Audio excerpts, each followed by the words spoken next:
je ne suis pas une organisation, j'évolue à titre individuel.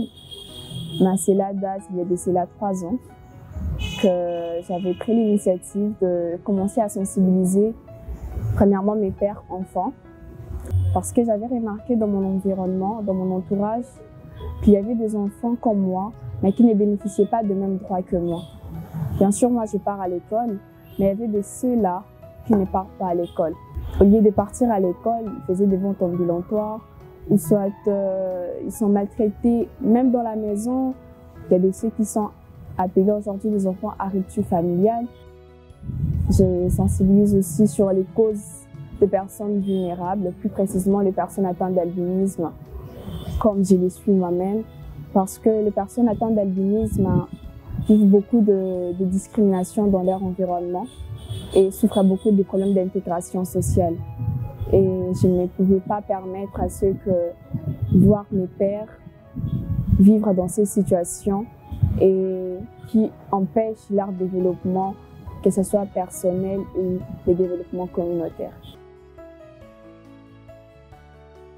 J'ai déjà conclu un partenariat avec le BCNDH. C'était en 2023 dans le cadre de la réalisation de la campagne médiatique sur l'albinisme que j'avais initiée et que j'avais présentée, auquel il était question de réaliser 10 capsules vidéo avec différentes thématiques liées à la personne atteinte d'albinisme.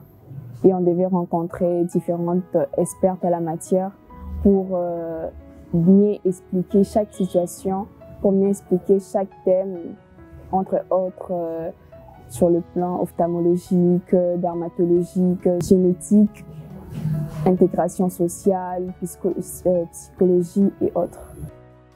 J'étais élève et le défi était plus sur l'aspect où je devais faire la part des choses entre l'école et mes activités. En même temps, je devais bosser à l'école et en même temps, je devais tenir mon engagement pour réaliser cette campagne qui me tenait vraiment à cœur. Activiste des droits humains parce que, premièrement, c'est une passion pour moi. Et dans ces soucis-là, de faire respecter les droits parce que lorsqu'on parle des droits, on voit la justice.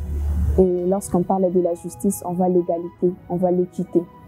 Et ces désirs-là, de faire respecter les droits, de faire respecter les droits de chaque personne, des personnes vulnérables, et par cette passion-là, ça a été ma plus grande motivation pour avancer. Ce qui m'a motivée à prendre part à ces concours, c'est premièrement le besoin de m'évaluer personnellement. Je me suis dit que je me lance, voir à quel niveau je suis jusqu'à présent, de connaître si ce que je fais vaut vraiment la peine d'être fait, si cette lutte a vraiment une importance, a vraiment une pertinence, ou si c'était juste du passe-temps. Et je pense que j'ai bel et bien pris ma réponse par ces prix. J'encourage toutes les organisations de la société civile de continuer dans cette lutte et de défendre premièrement notre communauté, de voir plus les intérêts de notre communauté que nos intérêts personnels. Nos droits, notre avenir maintenant. Pour moi, ce terme veut dire simplement que nos droits doivent être respectés aujourd'hui pour un avenir meilleur.